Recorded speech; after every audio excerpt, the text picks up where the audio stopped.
The plane crashed, and they took off. Overnight stars in TV's hot new phenomenon. Where are we? Tonight, we go on location with the cast of Lost, virtual unknowns until the call that changed their lives. A year ago, I was driving a rusted-out old Toyota Corolla with the back window busted out and covered in duct tape. Why are millions of people hooked? Girls love a messed up guy, you know. What inspires the show's strange twists? Conventional wisdom was that there wasn't a chance in hell that this was going to work. The inside story of The Race to Make a Hit, how ABC got Lost. Good evening and welcome to 2020. Tonight, we're going to take you to a mysterious island. Almost no one knows where it is, but millions of people have become obsessed with what's going on there. I'm talking about ABC's new hit show, Lost. Elizabeth went to the island and talked to the cast and creators about the season's TV phenomenon. John, Lost is more than a surprise hit. Many fans are not just watching every episode, they're looking for hidden clues and talking incessantly with each other on the internet. How did this hit show come together, and why has Lost found such a fervent following so fast? I went to where the action is to discover the lost secrets.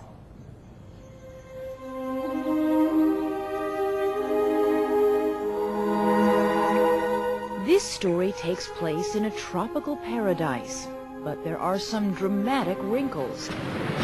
There's an angry polar bear and a seething love triangle or two. There's an invisible monster and a plane crash that's left 48 survivors stranded together on a very unusual island. Guys, where are we? If you haven't been watching the series television critics call the next great cult pop sensation, this is a chance to catch up and catch on. If you're already a fan, this is a closer look at some lost secrets, things you may have seen but not noticed.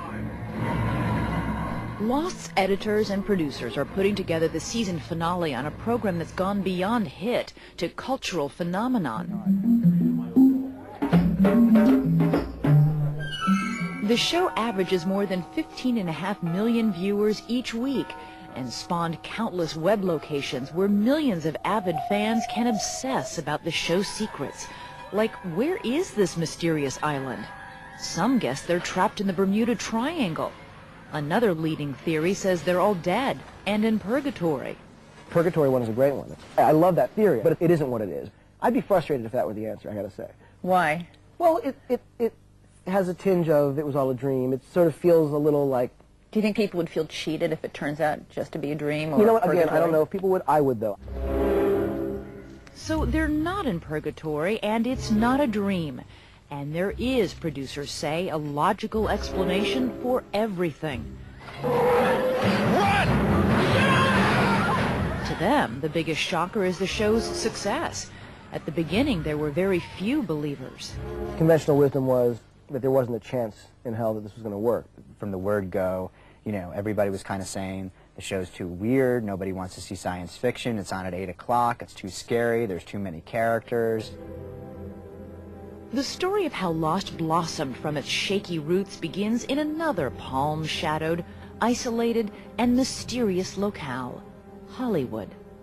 The phone call came from Lloyd Braun, who at the time was head of ABC, and he called to say that, you know, he wanted to do a show about people who survived a plane crash and land on this island. Did you think, what? Or did you think, intriguing? The way I'd want to approach a story would require sort of a slightly more genre, touch of sci-fi, touch of sort of horror, you know, which I didn't think that they would go for, but he said that in a week he needed to be able to greenlight this show to be made into a pilot. Lost was rushed through production at unheard of speed. Making the pilot was a high-wire, high-stakes gamble, and one of the most expensive in television history.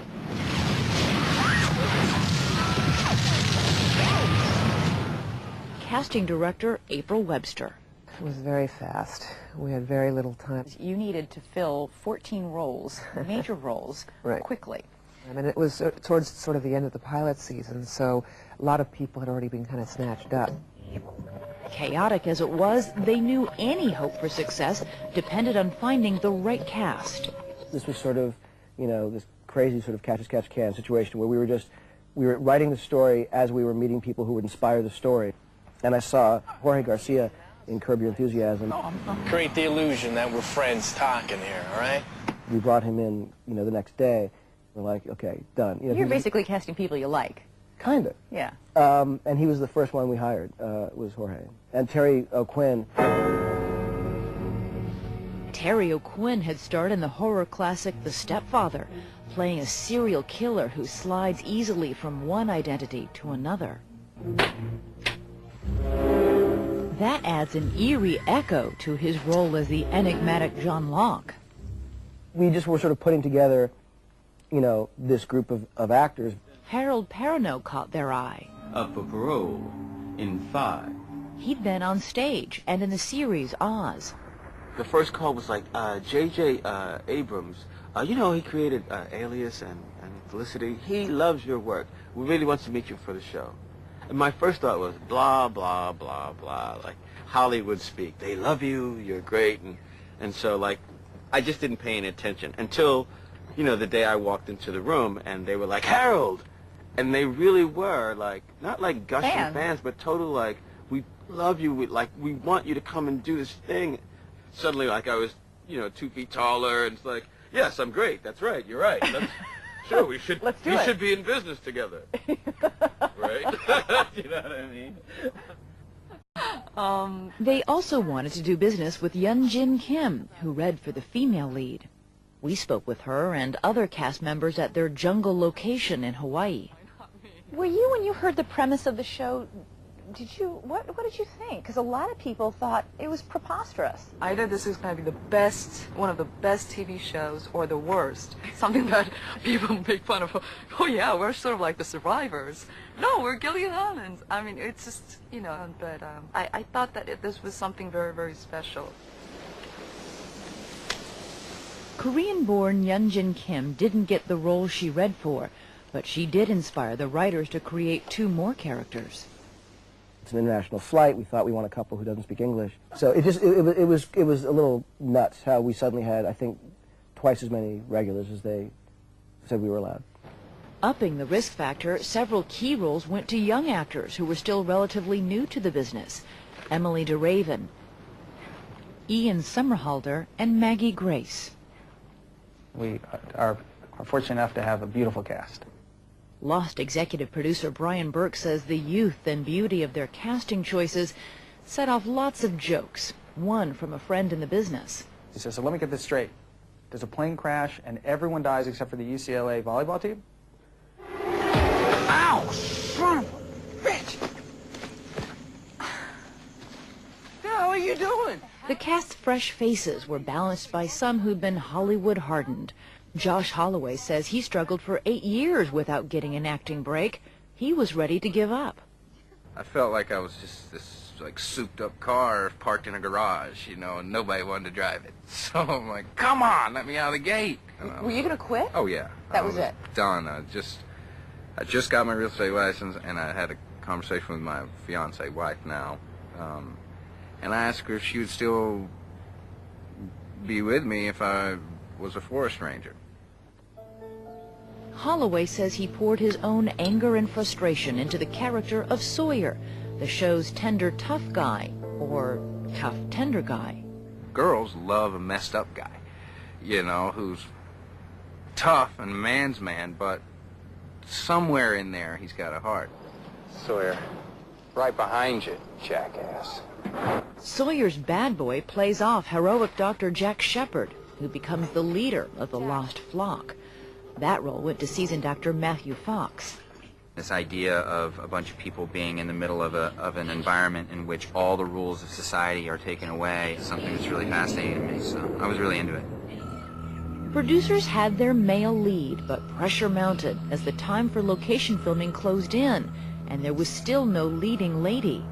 Until the producers saw a woman who had done some missionary work in the Philippines and some modeling in Canada. A year ago, A year ago I was driving a beat up, rusted out old Toyota Corolla with the back window busted out and covered in duct tape and pouring rain. I was driving to university, working a serving job, doing extra work on film sets, you know, hanging out in Vancouver, British Columbia. Evangeline Lilly beat out hundreds of candidates for the role. Producers liked the video she sent, and something clicked at her first encounter with show creator J.J. Abrams. My first meeting with him, we got into a conversation about how I love to climb trees, and then I kind of got wind of the notion that Kate's character is going to have a fairly high-profile role. You had very little acting experience prior to this. Yeah, I had none. I'd never had a speaking role on film and television before.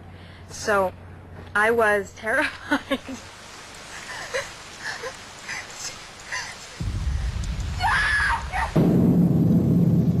They were all scared, for good reason. By most predictions, they were on a flight through the dark heaven's gate to failure and oblivion. But they landed in a magical place, a world of popular appeal and critical acclaim. We're trying to sort of just do the best job we can and hope people keep watching. So where are they? What's the secret behind this long-shot success? The cast has some theories on that, and on some of the island secrets, sure to surprise you. Yeah, that's it. The hit series Lost is unusual in every way imaginable, even the music.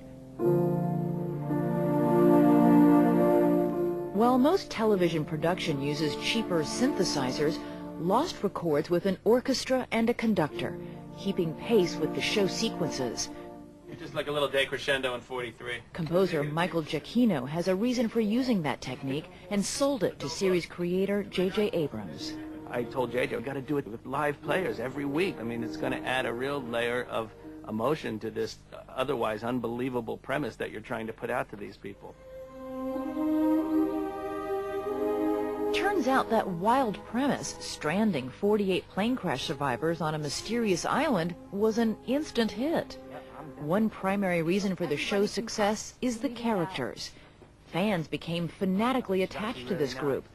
None has more of a following than the self-described everyman, Hurley. Dude, I'm starving. Yeah. I'm nowhere near that hungry. We're not a cop drama.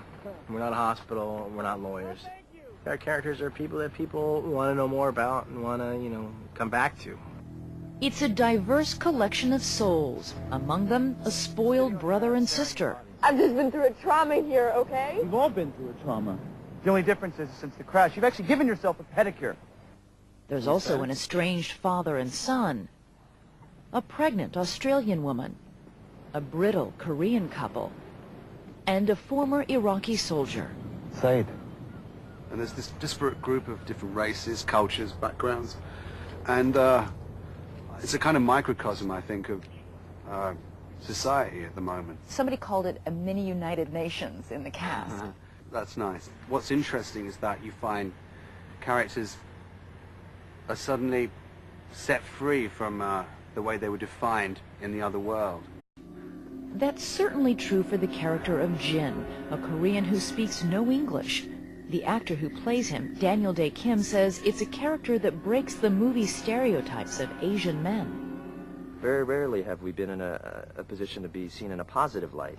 So are you surprised to hear fans and read on the internet that so many female fans think you're hot? Yes, I am. I'm always surprised about that. We rarely see Asian men as heroes, as romantic leads in things. And a good example of that is, actually, I've worked in this business now for 12 years, and this show gave me my first on-screen kiss. My very first. The kiss happened in what's known as the character's backstory, their lives before the crash. Back in Korea, Jin was an enforcer for his corrupt father-in-law. Another character, Charlie, was a fading rock star heroin addict who stole from his girlfriend's family. The thing with Charlie is that through his addictive kind of lifestyle, he now has issues with women and with trust and with intimacy. And I think, you know, for want of a better word, Charlie is lost. The complex storytelling, moving backward and forward in the characters' lives, shows an attitude toward the viewers some say is unusual in network programming. The audience is intelligent, they are very savvy, and you can't talk down to them. We hunt. The creators say another reason for the success of Lost is that they draw from powerful influences. They use a story structure associated with movie suspense master Alfred Hitchcock. In that theory, the audience knows things the characters do not. For example, we know that the mysterious John Locke was an office drudge at a box company and in a wheelchair before the crash. The characters on the island know him only as a survival-savvy hunter. That's the fun of scenes like this. What do you do in the real world, Mr. Locke? It's John. John? Why don't you guess? Well, you're either a taxidermist or a hitman. I was a regional collection supervisor for a box company. Yeah, right. When you talk to a lot of fans of the show, a lot of them say Locke is their favorite character. Why do you think that is? He's just so damn good looking. He also seems, more than any character, to feel like the island is mystical, that there's something supernatural about the island. Well, yeah, he has more reason than anyone to believe that there's something magical here. In a cast kept completely in the dark about all of the island's mysteries, Terry O'Quinn is the only one who got a hint about the invisible monster that's been stalking the castaways. I shot a scene wherein I was supposed to see the monster. So what do you think the monster is then? I have no idea. I said to Damon, I said, look, you got to tell me something. I'm looking up at something. What am I looking at? Well, give me a hint. And he said, it's the most beautiful thing that you've ever seen.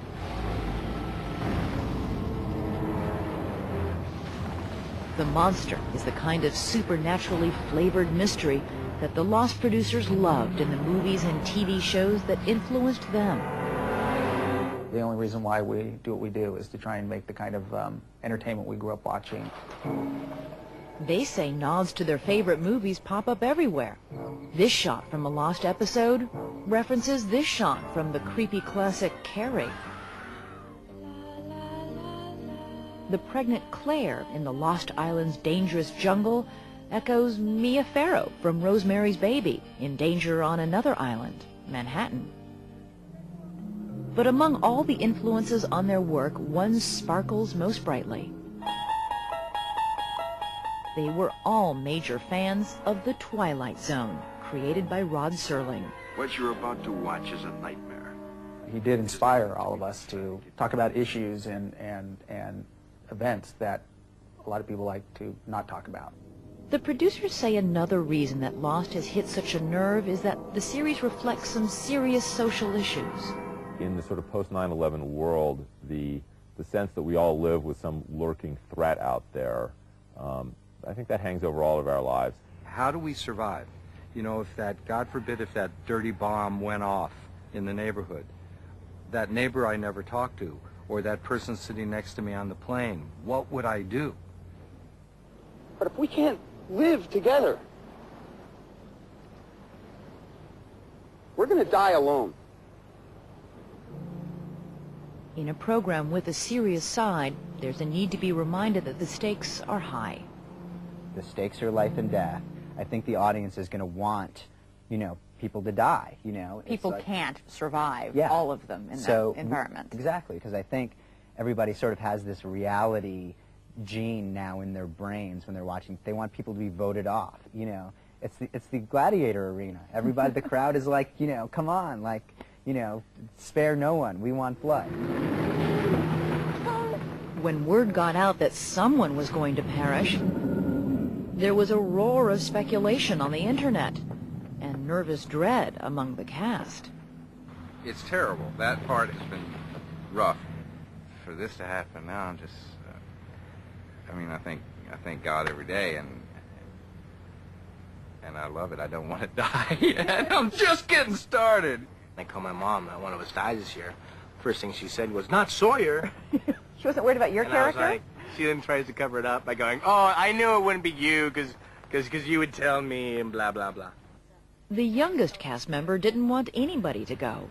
I just hope nobody else dies or anything like that. So I just hope, like, we could all stay together and we'll be safe and everything. But the death die was cast in a recent episode when Locke and Boone discover another plane that met its end on the island.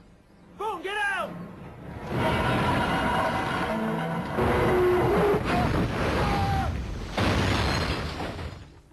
Poor Boone. Was part of you tempted to try and talk them out of killing off Boone? No. Say, come When I on. found out, to be honest with you, it did hurt. I was in the San Ynez Valley wine tasting in a convertible Porsche. Oh, please. With a really beautiful girl. So I was upset. I said, guys, this is not a conversation I want to have right now. Thank you. I appreciate it. I'll call you on Monday. Because I just couldn't hear any more of it. What was it like to shoot the episode where you died? I mean, was it hard? The worst. It sucked. Why? I hated it. I'm just being honest. It was a tough week. The whole cast says it was hard, but the biggest burden fell on the actor playing the overwhelmed doctor, Matthew Fox. You know, Matthew Fox has become a really close friend of mine. And I care about the man a lot. And watching him mentally, physically, and emotionally have to deal with that was really hard. Let me go, Jack. I'm sorry. And you know, look, life starts imitating art, and you have all these different layers of emotion that are playing in one moment. You know, we're kind of losing a family member. I didn't work that day, but I kind of went in, so I just wanted to be there and watch.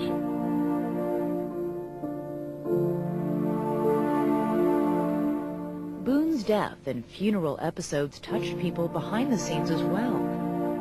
The musicians, the editors, and the producers. I was watching this funeral scene with Boone, and I was actually I got a little pit in my stomach, and I was just sort of overtaken with the emotion of, oh my God, we really killed him. But in classic storytelling symmetry, Boone's death was balanced by the birth of Claire's baby. That played into the major lost themes: renewal, redemption, second chances. I'm a huge fan of redemption stories. I'm very much into the idea that all of these characters are trying to escape a past version of themselves, that they've all made mistakes and harbored secrets and told lies. It feels like these people have sort of sinned in their lives before, and now they're in an environment where they can't talk to the people that they need to talk to. They can't close the doors that they need to close. And that's another reason the show has touched such a deep chord in a huge audience. Everyone has their own invisible monster. And sometimes everybody gets a little lost.